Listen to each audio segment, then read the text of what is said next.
nggak apa-apa, inilah kita. Shalom Bapak Ibu yang kasih Tuhan. Puji nama Tuhan. Sekali lagi pagi hari ini kita sama-sama dikumpulkan Tuhan untuk bisa beribadah kepada Tuhan. Pagi hari ini adalah pagi yang spesial buat setiap kita. Kembali kita mau belajar tentang kebenaran firman Tuhan. Yang beberapa minggu yang lalu kita belajar tentang 7 jemaat yang ada di dalam kitab Wahyu. Nah, saat ini Bapak Ibu yang kasih Tuhan, kita mau belajar tentang satu jemaat yang luar biasa, yaitu jemaat Philadelphia. Ini adalah satu jemaat yang saat ini kita mau pelajari, ya, bagaimana sikap daripada jemaat ini dan sikap Tuhan terhadap jemaat Philadelphia. Mari kita buka sama-sama di dalam Wahyu 3 ayat yang ke-8. Wahyu 3 ayat ke-8. Demikian firman Tuhan. Aku tahu segala pekerjaanmu. Wahyu 3 ayat yang ke-7. Maaf saudara, kita mulai dari ayat ke-7. Ya. Dan tuliskanlah kepada malaikat jemaat di Philadelphia, inilah firman dari yang kudus, yang benar, yang memegang kunci Daud. Apabila ia membuka, tidak ada yang dapat menutup. Apabila ia menutup, tidak ada yang dapat membuka.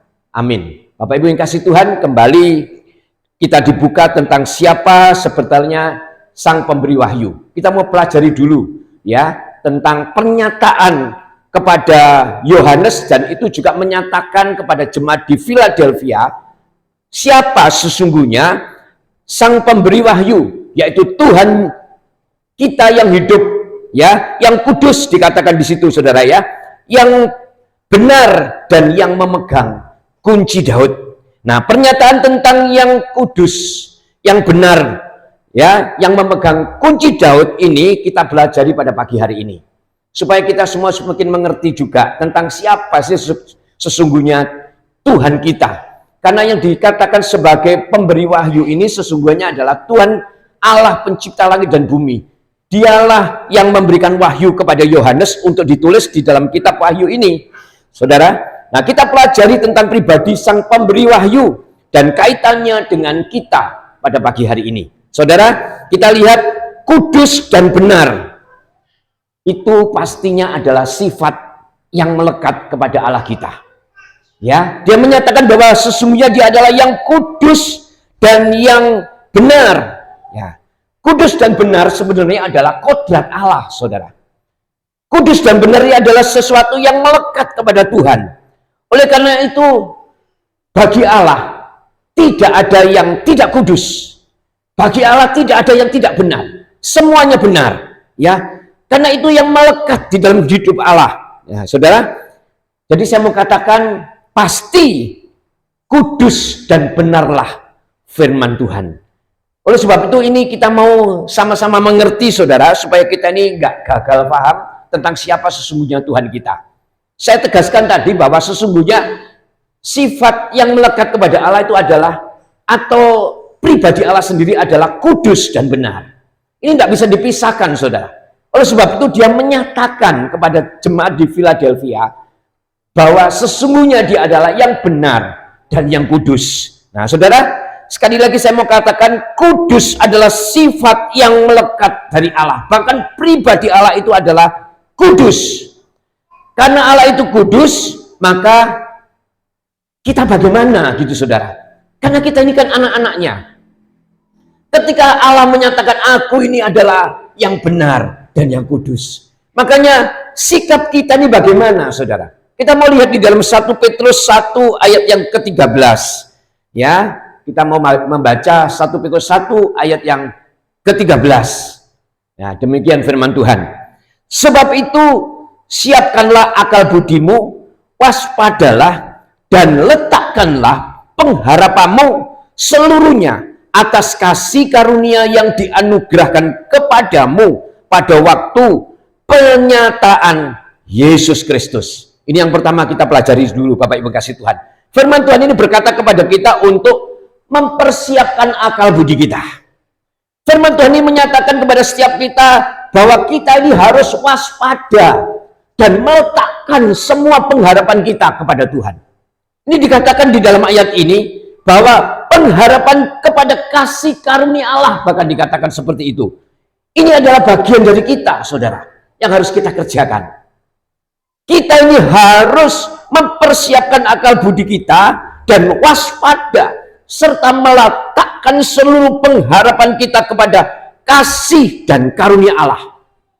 Mempersiapkan akal budi dan waspada serta meletakkan pengharapan. Ini kunci buat setiap kita. Bagaimana sikap kita sebagai anak-anak Tuhan yang mempunyai Tuhan yang benar dan yang kudus.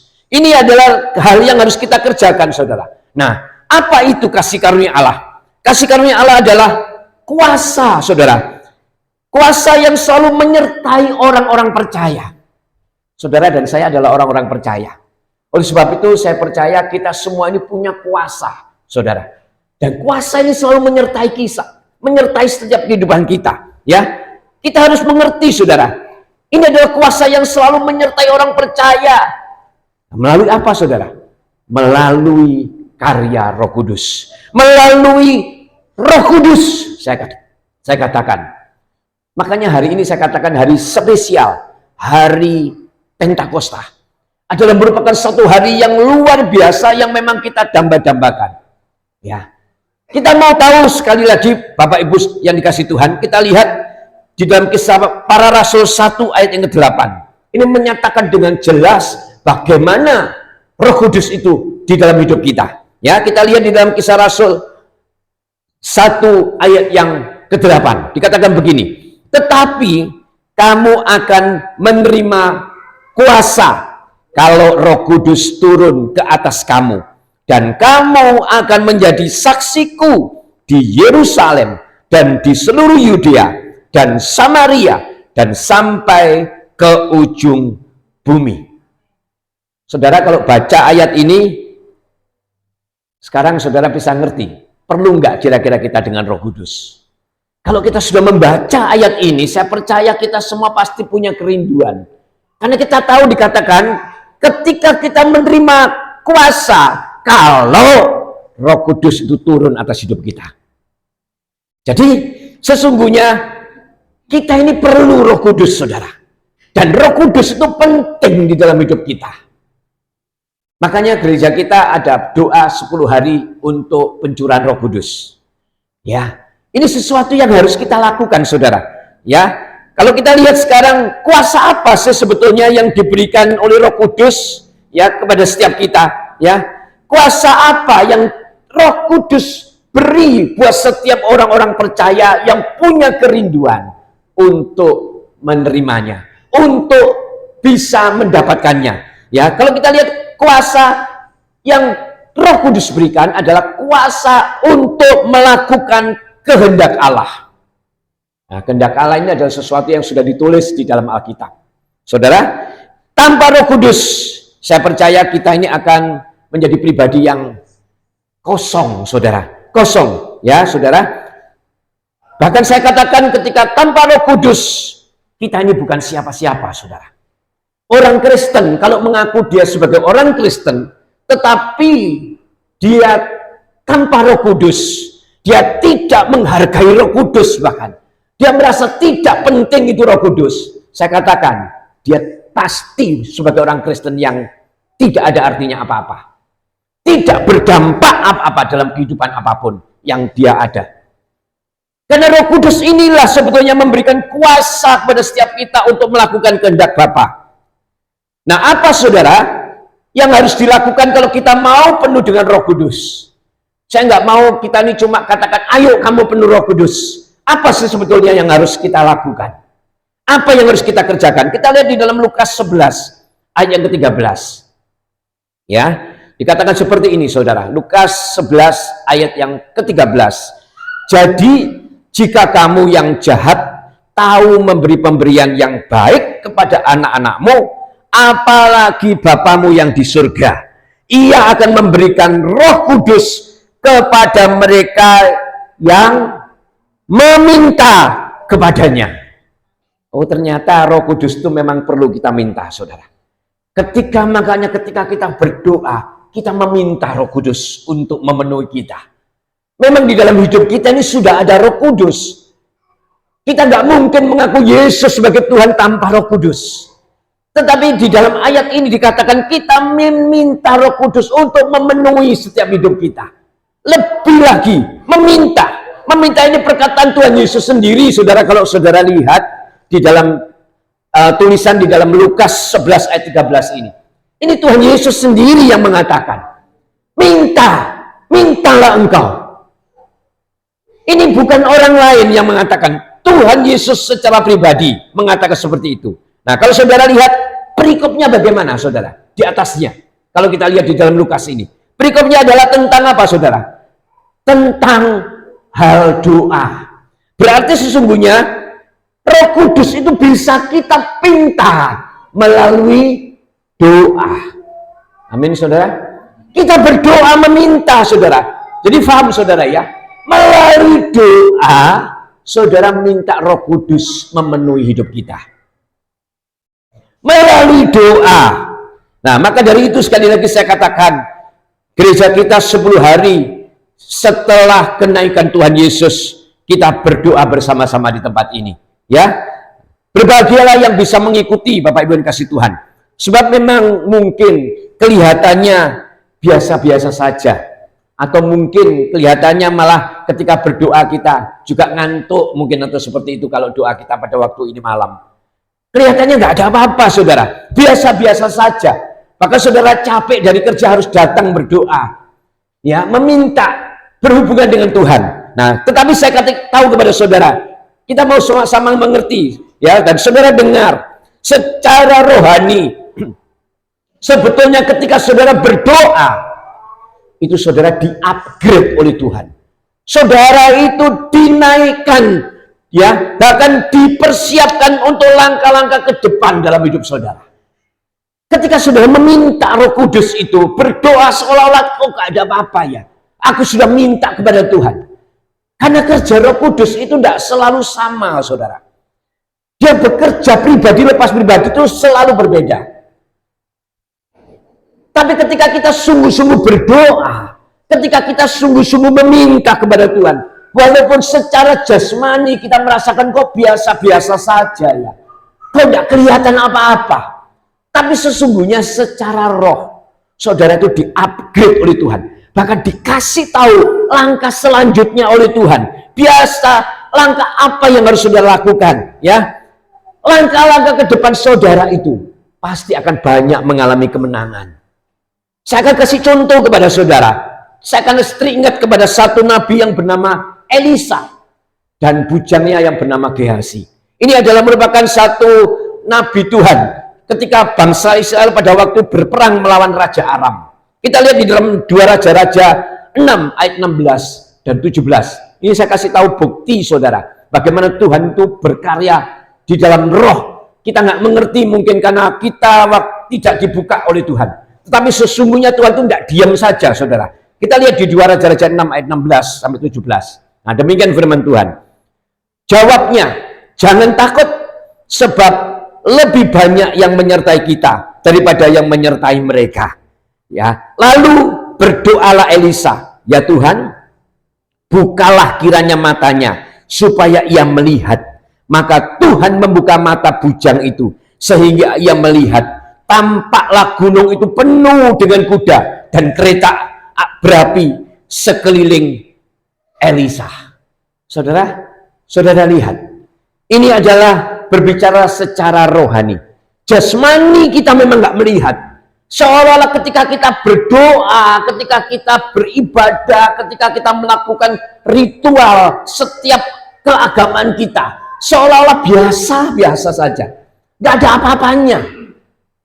Tapi benar, saya kasih tahu kepada saudara, secara rohani, saudara nggak melihat mungkin karena mungkin saudara, ya, nggak sungguh-sungguh minta dibukakan oleh Tuhan.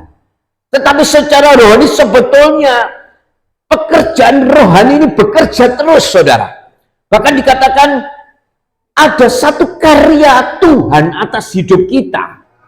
Kedepannya atas hidup kita ini Tuhan sudah sediakan.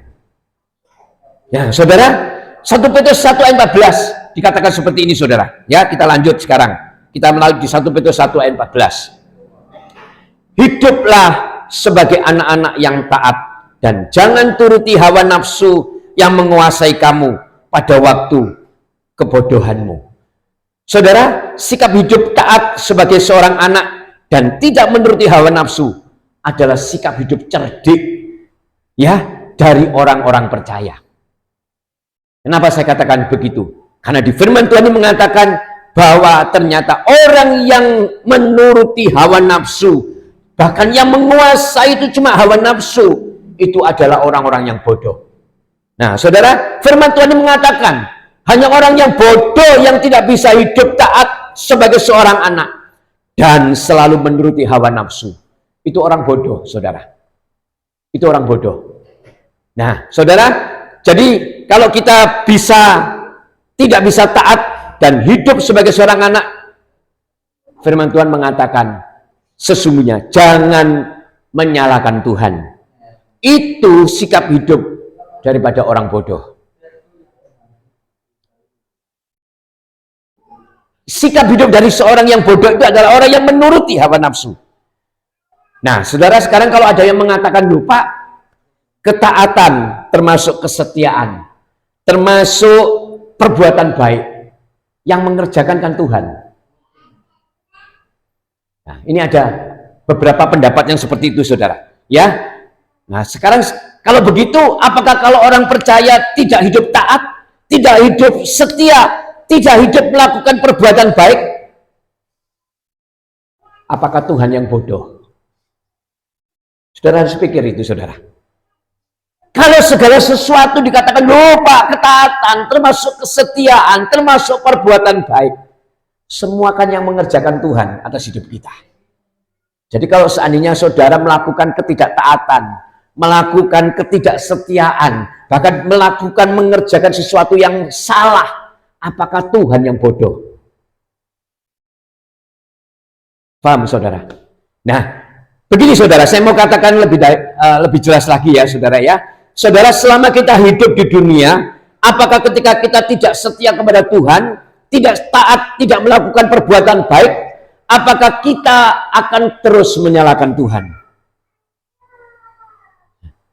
Atau ketika orang percaya jatuh dalam dosa, banyak ya saudara, kalau kita lihat sekarang, bahkan seorang hamba Tuhan pun yang besar, yang dikatakan penuh urapan, bisa nggak jatuh dalam dosa? Bisa, saudara, sama-sama manusia. Dan kalau itu terjadi, ya, apakah Tuhan yang salah? Saudara kan mengaku Tuhan sebagai Tuhan dan Juru Selamat, saudara. Tapi ketika saudara jatuh di dalam dosa, apakah Tuhan yang salah? Nah, sekarang, sekali lagi saya mau saudara perhatikan, apakah ketika ada yang jatuh ke dalam dosa, sekalipun sekali berhamba Tuhan yang saya sebutkan tadi, ya, apakah yang salah Tuhan? Sekali lagi, ini pengertian yang ngawur, saudara, saya katakan. Ini pengertian yang salah dan sangat menyesatkan. Nah, terus bagaimana yang benar? Kita lihat di dalam 1 Petrus 1 ayat yang ke-15. Ya, kita lihat, saudara. Tetapi hendaklah kamu menjadi kudus di dalam seluruh hidupmu, sama seperti Dia ini Tuhan yang kudus, yang telah memanggil kamu. Lihat, saudara, ini perkataan. Tuhan yang kudus itu memanggil kita. Oleh sebab itu ketika kita dipanggil, Paulus di dalam kitab ini, di dalam surat ini, di dalam 1 Petrus ini mengatakan, ya, hendaklah kamu kudus. Petrus mengatakan, haruslah kamu kudus. Ayat ini mengatakan seperti itu, saudara. Ya, sebab ketika Tuhan memanggil kita itu adalah kudus, maka kita juga harus kudus. Nah, dikatakan ayat 16, sebab ada tertulis, kuduslah kamu, sebab aku kudus. Nah, kita lihat ayat 17, saudara. Dan jika kamu menyebutnya Bapa, yaitu Dia yang tanpa memandang muka menghakimi semua orang menurut perbuatannya, maka hendaklah kamu hidup dalam ketakutan selama kamu menumpang di dunia ini. Lihat, saudara, ini sikap yang harus kita lakukan. Hidup dengan ketakutan, ya, penuh dengan ketakutan. Ketakutan apa? Ketakutan untuk melakukan sesuatu yang nggak benar. Ayat 18 mengatakan seperti ini. Sebab kamu tahu bahwa kamu telah ditebus dari cara hidupmu yang sia-sia, yang kamu warisi dari nenek moyangmu itu, bukan dengan barang yang fana, bukan pula dengan perak atau emas, melainkan dengan darah yang mahal, yaitu darah Kristus, yang sama seperti darah anak domba, yang tak bernoda dan tak bercacat. Saudara, perhatikan. Kudus, kuduslah kamu, sebab aku kudus. Hendaklah kamu hidup dalam ketakutan selama kamu hidup di dunia ini. Sebab apa yang dimaksud oleh ayat ini kepada setiap kita, saudara? Sebab ketika kita hidup di dalam ketakutan itu berarti kita ini adalah pribadi-pribadi yang waspada, ya. Sebab sesungguhnya akan ada penghakiman, saudara. Dikatakan di dalam ayat ini. Ada penghakiman dari Tuhan tanpa memandang muka. Menghakimi semua orang menurut perbuatan mereka. Nah, saudara, saya rasa dengan penjelasan saya kita semua paham bahwa sesungguhnya kita hidup ini haruslah sungguh-sungguh kita hidup memperhatikan dengan waspada, dengan hati-hati kita hidup. Nah, kita lihat di dalam Yohanes 5 ayat 22. Nah, ini soal penghakiman, saudara, daripada Tuhan. Ya, kita lihat di dalam Yohanes 5 ayat 22 sampai 24. Bapa tidak menghakimi siapapun, melainkan telah menyerahkan penghakiman itu seluruhnya kepada anak. Siapa anak ini? Yaitu Tuhan Yesus Kristus. Ya, 23 dikatakan, supaya semua orang menghormati anak sama seperti mereka menghormati Bapa. Barang siapa tidak menghormati anak, ia juga tidak menghormati Bapa yang mengutus dia. Ayat 24, aku berkata kepadamu, sesungguhnya barang siapa mendengar perkataanku dan percaya kepada dia yang mengutus aku, ia mempunyai hidup yang kekal dan tidak turut dihukum, sebab ia sudah pindah dari dalam maut ke dalam hidup. Ini loh, saudara, yang saya mau katakan bahwa Bapa memang tidak menghakimi siapapun, ya, tetapi menyerahkan penghakiman seluruhnya kepada anak. Mengerti, saudara, ya? Anak itu adalah Tuhan Yesus Kristus sendiri. Ya, Bapa memang tidak menghakimi, tetapi yang menghakimi adalah anak. Yang dimaksud dengan anak itu jelas sudah, yaitu Tuhan Yesus Kristus. Nah, dikatakan bahkan siapa menghormati anak berarti menghormati Bapa. Demikian sebaliknya. Nah, bagaimana sekarang, saudara? Apa yang harus dilakukan oleh manusia? Yang harus dilakukan oleh manusia sesungguhnya adalah mendengarkan perkataan anak dan percaya. Ya, perkataan anak di mana? Di dalam Alkitab, saudara. Ya, orang yang mendengarkan itu pasti melakukan dan percaya. Nah, percaya terus mendengar dan melakukan semua perkataan Tuhan adalah kunci untuk masuk dalam hidup yang kekal. Ini sudah dikatakan di dalam ayat ini. Ketika kita percaya Tuhan, maka kita pasti memperoleh yang namanya hidup kekal.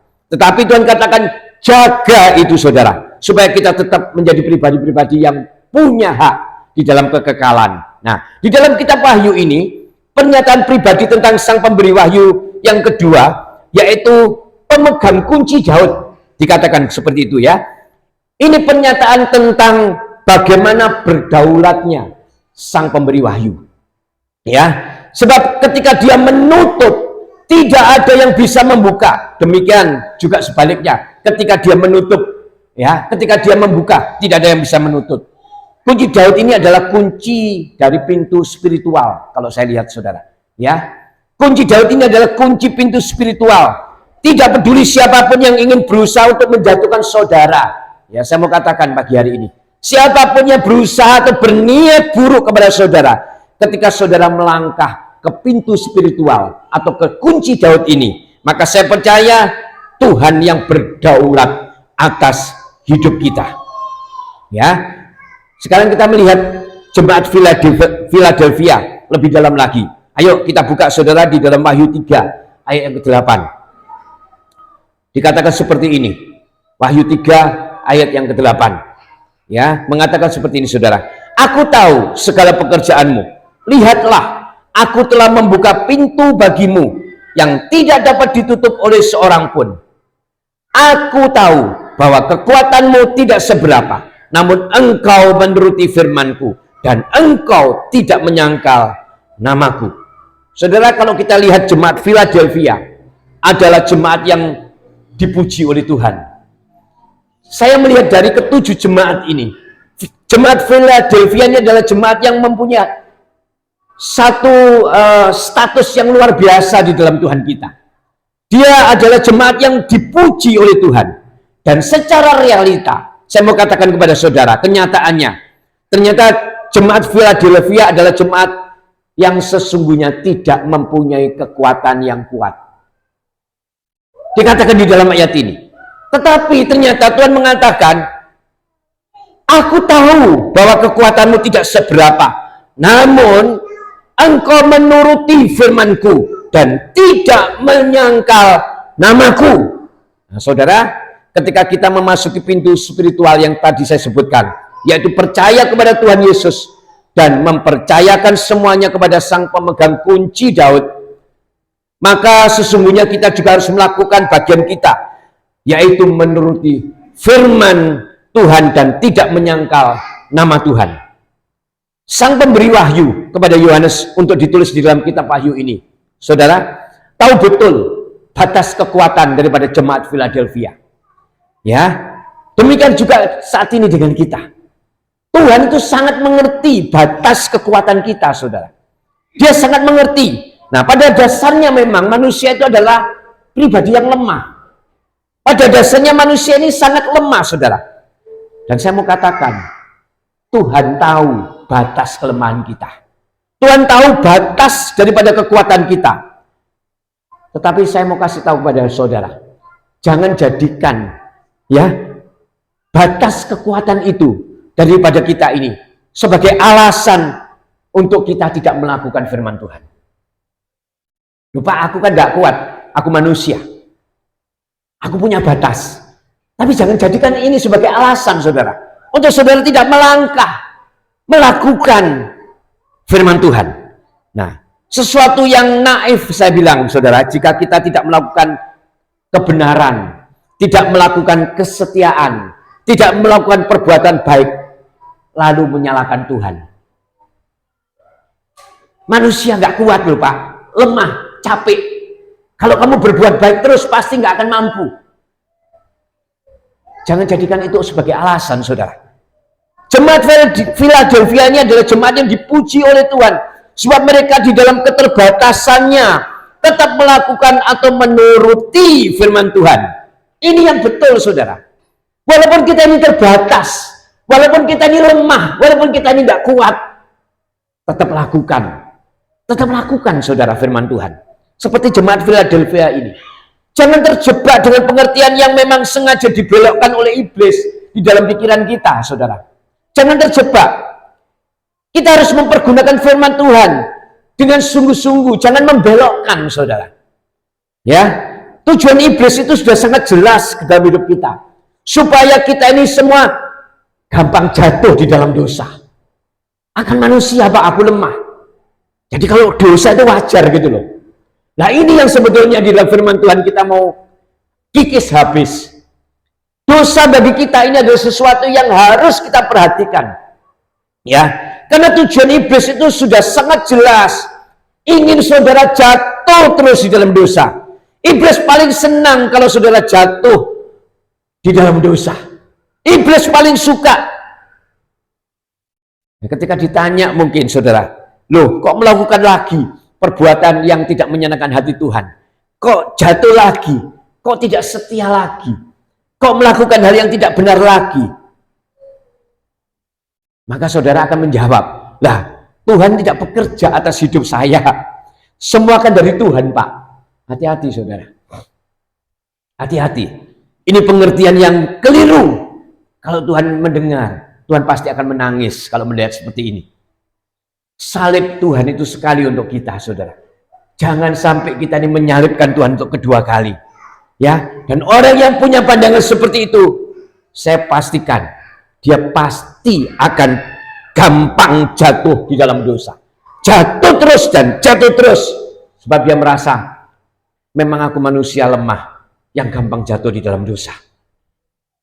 Ini sesuatu yang harus kita benar-benar rubah mindset kita, saudara. Ya, manusia itu sesungguhnya, saya kasih tahu lebih dalam lagi. Itu diberi oleh Tuhan kehendak bebas, saudara.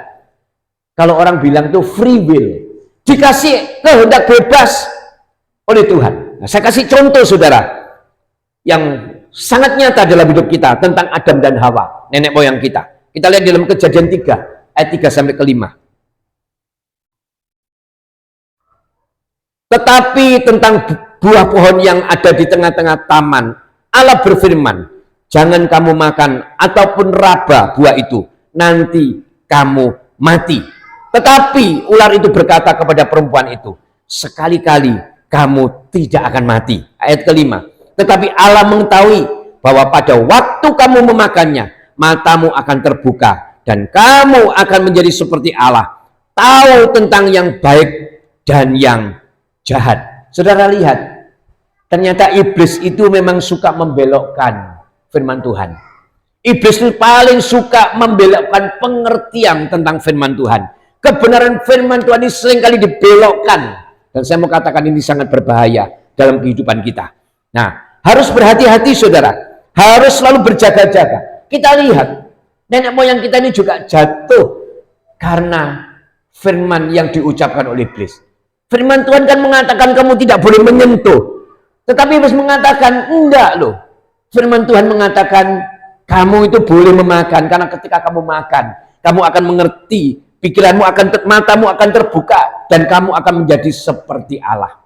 Ini kan firman Tuhan. Nah, bukti Tuhan itu memberikan kebebasan kepada setiap kita. Pada awal waktu itu, kalau sesungguhnya dia tidak memberikan kebebasan, pasti waktu itu langsung buat yang menjadi batu sandungan itu, ketika manusia mau makan, pasti Tuhan akan langsung menyetopnya. Tetapi kita lihat, ini bukti kalau Tuhan memberikan kebebasan buat kita. Oleh sebab itu, mari kita sama-sama menjaga, saudara. Harus berhati-hati dan selalu berjaga-jaga dalam melangkah di kehidupan ini. Caranya bagaimana? Sekali lagi, berdoalah. Bahkan di dalam 1 Tesalonika 5 ayat 17 mengatakan, tetaplah berdoa. Tetaplah berdoa. Nah, oleh sebab itu, saudara, saya pun sebagai hamba Tuhan sangat-sangat membutuhkan saudara untuk mendoakan saya, supaya saya tidak terjebak di dalam pengertian pribadi saya, dan saya tetap berhati-hati dan selalu berjaga-jaga. Selalu doakan saya juga, ya. Dan saudara, saya mau katakan bahwa doa-doa yang kita naikkan pasti tidak akan sia-sia di hadapan Tuhan.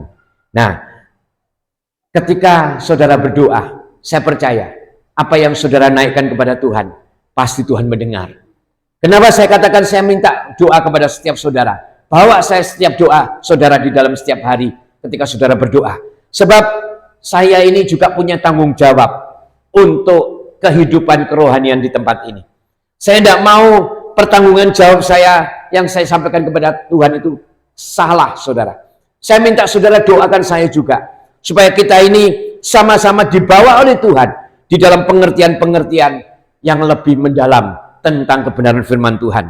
Dan saya katakan, kalau sampai saya menggunakan pengertian saya pribadi, bukan pengertian daripada Tuhan, maka konsekuensinya, saudara, ya, tanggung jawabnya itu sangat besar buat hidup saya. Oleh sebab itu saya mau saudara doakan, ya. Nah, kita maju lagi, saudara, sekarang di dalam Wahyu 3 ayat yang ke-9.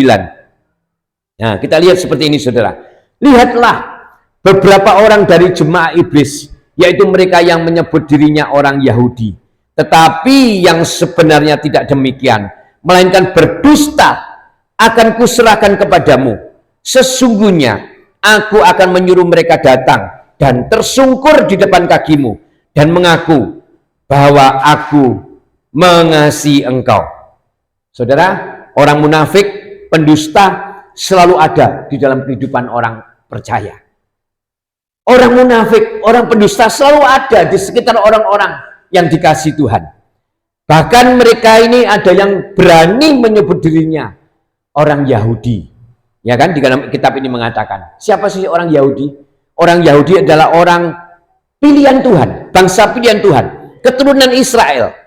Tetapi firman Tuhan mengatakan, sebetulnya mereka itu adalah pendusta.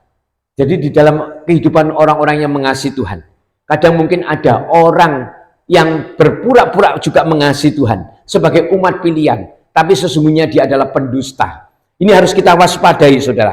Nah, ada waktunya, tetapi saudara, saya mau katakan, orang-orang pendusta, jemaah iblis, itu akan dibuat tersungkur di depan kaki orang yang sungguh-sungguh mengasihi Tuhan.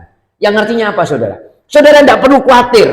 Kalau di sekeliling saudara, mungkin ada orang-orang yang mengaku mengasihi Tuhan, mengaku sebagai umat pilihan Tuhan, tapi ternyata dia ini pendusta. Hatinya nggak seperti itu. Saudara tidak usah bingung. Ada saatnya nanti mereka itu akan dibuat tersungkur di bawah kaki orang-orang yang mengasihi Tuhan. Dan artinya apa? Tuhan sendiri yang akan buat mereka tersungkur di kaki orang yang mengasihi Tuhan. Kan dikatakan seperti dalam ayat itu tadi, saudara. Ya, membuat mereka ini mengakui bahwa Tuhan mengasihi orang yang mengasihi Tuhan. Jadi ini juga harus menjadi pelajaran buat kita, saudara. Ketika kita disakiti orang mungkin, ketika kita ini ada di kumpulan-kumpulan orang yang benci, mungkin orang-orang yang selalu membuat problem atas hidup kita, troublemaker mungkin yang ada di sekitar kita. Ya, ketika orang-orang ini melakukan sesuatu yang tidak baik atas hidup kita, biarkan saja. Biarkan saja. Nah, apa yang harus kita lakukan, saudara? Ketika kita mengalami hal-hal yang tidak mengenakan, ya, saya mau katakan, apapun yang orang lakukan terhadap kita, saya mau tegaskan lagi, tidak masalah buat kita. Tidak masalah. Sejahat-jahat apapun yang sudah dilakukan, tidak masalah. Asal saudara tetap mengasihi Tuhan. Asal saudara tetap mengasihi Tuhan. Nanti Tuhan sendiri yang akan membuat orang itu tersungkur di bawah kaki saudara. Sebagai orang-orang yang mengasihi Tuhan. Ini sudah firman Tuhan, saudara. Yang artinya sesungguhnya memang pembalasan apapun itu bukan hak kita. Yang kita lakukan itu cuma satu, ya wis mengasihi Tuhan, itu aja. Ketika orang lain menyakiti kita di sekitar kita, sudah tidak usah direken, tetap mengasihi Tuhan. Nanti suatu saat orang-orang yang berbuat tidak baik terhadap kita akan mengakui, oh iya loh, dia ini benar-benar orang yang mengasihi Tuhan. Dan Tuhan, firman Tuhan mengatakan, dia akan tersungkur di bawah kaki kita. Artinya apa? Dia akan mengakui bahwa sesungguhnya saudara dikasihi Tuhan. Sebagai pribadi-pribadi yang dikasihi Tuhan.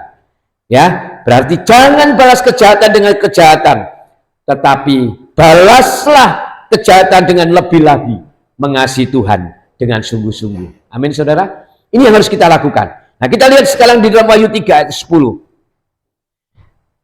Wahyu 3 ayat 10. Karena engkau menuruti firman-Ku untuk tekun menantikan aku, maka aku pun akan melindungi engkau dari hari pencobaan yang akan datang atas seluruh dunia untuk mencobai mereka yang diam di bumi. Ya, saudara, sekali lagi kita lihat ada hak istimewa bagi orang yang menuruti firman Tuhan dan tekun menantikan Tuhan. Apa itu, saudara? Kita lihat tadi, ada perlindungan Tuhan. Ada perlindungan Tuhan. Ya, memang ada pencobaan, tetapi juga ada perlindungan Tuhan. Pencobaan pasti ada, tetapi perlindungan Tuhan juga tetap ada. Ya, ini yang harus kita tahu, saudara. Dan perlindungan atau proteksi dari Tuhan itu saya katakan pasti ada di dalam setiap kehidupan orang-orang yang melakukan, mengerjakan apa yang Tuhan tulis di dalam firman-Nya. Ya, saudara, kita lihat sekarang di dalam Wahyu 3 ayat 11. Kita maju lagi. Aku datang segera, peganglah apa yang ada padamu, supaya tidak seorang pun mengambil mahkotamu. Sekali lagi, saudara, saya mau ingatkan kepada setiap kita. Ya, ingat, jangan menganggap remeh tentang keselamatan. Saya ingatkan apa yang sudah Tuhan kerjakan di atas kayu salib untuk kita. Jangan kita sia-siakan, maaf saudara. Jangan kita sia-siakan. Kita harus jaga dan tetap pegang apa yang ada pada kita saat ini, yaitu keselamatan yang sudah Tuhan berikan kepada kita. Ketika kita mengaku Yesus sebagai Tuhan dan Juru Selamat kita, maka firman Tuhan katakan, ketika hidup di dalam dunia, haruslah berhati-hati, ya, selalu melakukan yang sesuai dengan firman Tuhan. Jangan sampai mahkota kita hilang. Apa sih mahkota itu? Mahkota dikatakan seperti ini, saudara. Mahkota itu adalah mahkota kehidupan yang diberikan oleh Tuhan kepada setiap kita. Mahkota kehidupan kekal. Karena itu, mari kita sama-sama berjaga-jaga. Jangan sampai keselamatan kita hilang karena kita tidak berjaga-jaga dengan sungguh-sungguh. Ingat saudara, kita sudah belajar tentang jemaat Sardis, di mana dikatakan di situ bahwa ada kitab kehidupan. Ya, kitab kehidupan ini buat kita sungguh-sungguh harus kita perhatikan. Karena di dalam kitab kehidupan itu ada tulisan nama yang ditulis oleh Tuhan, yaitu nama orang-orang yang memang menjadi umat pilihan Tuhan. Dan kitab kehidupan ini adalah kitab yang ditulis oleh Tuhan sendiri. Jangan sampai nama kita ini terhapus di dalam kitab kehidupan. Yang artinya apa saya katakan? Keselamatan itu bisa hilang dalam hidup kita. Makanya kita harus hati-hati. Ya, keselamatan itu bisa hilang. Ya, kita ini harus benar-benar menjaga, saudara. Karena ketika kitab itu ditulis, ya, jangan sampai nama kita ini terhapus dan kehidupan yang kekal yang sudah ditulis di dalam kehidupan kekal di dalam kitab kehidupan ini akan terhapus dalam hidup kita. Ya, ketika kita tidak menjaga pakaian kita, maka nama kita pasti akan terhapus. Oleh sebab itu tetaplah menjaga pakaian kita supaya tetap putih. Perlu dijaga supaya nama kita tidak terhapus di dalam buku kehidupan. Nah, saudara, ingat ya, nama yang sudah tercatat di buku kehidupan bisa terhapus. Sekali lagi saya katakan, hati-hati ya, kita harus menjaga pakaian kita tetap putih. Artinya kita harus selalu menjaga kekudusan ya di dalam hidup kita. Selalu hidup kudus supaya kita benar-benar menjadi pribadi yang berkenan di hadapan Tuhan. Nah, kedatangan Tuhan pasti terjadi, dikatakan di dalam kitab Wahyu itu. Ini mengingatkan kembali kepada jemaat Philadelphia, juga kepada kita. Kedatangan Tuhan pasti terjadi. Nah, kita lihat di dalam Wahyu 3 ayat 12. Wahyu 3 ayat 12. Barang siapa menang, ia akan kujadikan soko guru di dalam bait suci Allahku, dan ia tidak akan keluar lagi dari situ. Dan padanya akan kutuliskan nama Allahku, nama kota Allahku, yaitu Yerusalem baru, yang turun dari surga, dari Allahku, dan namaku yang baru. Sekali lagi ada upah dari Tuhan buat jemaat Philadelphia yang menang. Ya, ini adalah peringatan yang diberikan Tuhan juga kepada jemaat Philadelphia, juga kepada setiap kita. Jemaat Philadelphia adalah jemaat yang penuh kasih dan selalu mengerjakan perbuatan baik. Atau dengan yang satu dengan yang lainnya, mereka punya hati yang baik dan tidak ada satupun kesalahan yang didapati atas mereka oleh Tuhan. Kita mau sama seperti ini, saudara, menjadi jemaat Philadelphia yang selalu sungguh-sungguh, ya, walaupun kita ini punya keterbatasan, walaupun kita ini punya kelemahan, tetapi kita sungguh-sungguh mau mengerjakan kehendak Tuhan. Kita mau melakukan, sebab kita tahu Tuhan pasti tidak akan membiarkan kita. Nah, kita lihat sekarang ayat terakhir dalam Wahyu 3, ayat yang ke-13.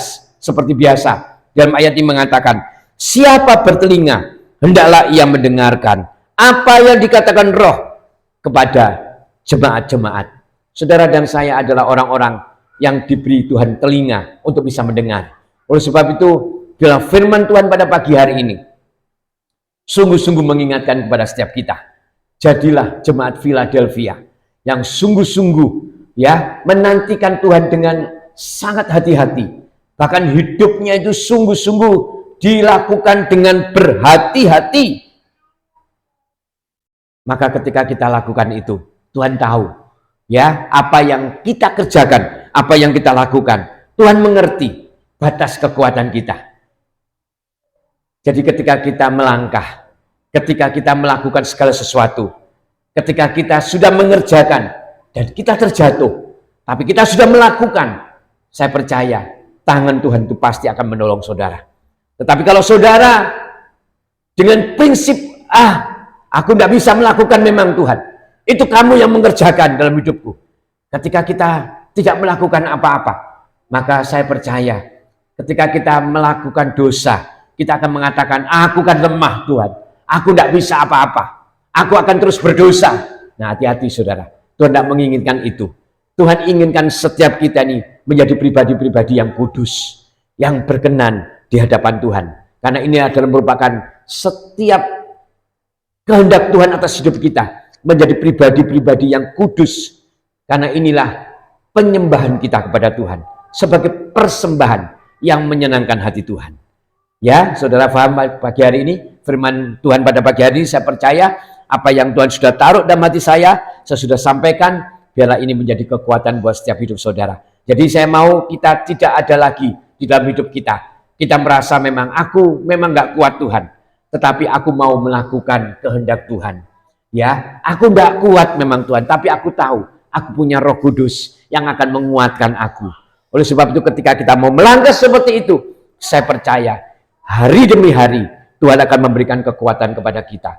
Karena secara jasmani mungkin kita ini lemah, tetapi secara roh kita kuat, spiritual kuat. Maka saya percaya tentara Tuhan yang begitu luar biasa akan memberikan pertolongan buat kita. Seperti yang terjadi saat Elisa dan Gehazi ketika dikepung oleh Raja Aram.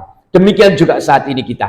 Apapun yang menjadi persoalan kita, mungkin saudara, di dalam kehidupan saudara, merasakan banyak kepungan-kepungan yang seolah-olah saudara anggap, tidak kuat aku Tuhan. Kok kamu nggak menyertai aku Tuhan? Kapan pertolonganmu? Pagi hari ini saya mau katakan kepada saudara, ingat saudara, Tuhan tidak pernah meninggalkan saudara. Ketika saudara benar-benar mengandalkan Dia, ya berdoa, minta Roh Kudus untuk memberikan kekuatan, maka benteng pertahanan, malaikat di surga menyertai saudara. Persoalan saudara boleh ada, ya. Mungkin yang saudara bergumul di dalam pekerjaan, di dalam sakit penyakit, seolah-olah semuanya buntu Tuhan, tidak terbuka. Tapi ketahuilah, ketika saudara sudah berani melangkah secara spiritual, masuk ke dalam pintu, ke dalam kunci daripada pintu yang sudah Tuhan katakan tadi. Ya. Ketika kita masuk di dalam pintu, ya aku percaya, karena Tuhan adalah pintu. Ketika kita mengatakan seperti itu, maka sesungguhnya pertolongan Tuhan ada di dalam kehidupan saudara. Amin saudara. Jadi jangan lemah, Tuhan beserta dengan saudara. Saya tidak memperpanjang firman Tuhan, saya undang pemain musik untuk maju.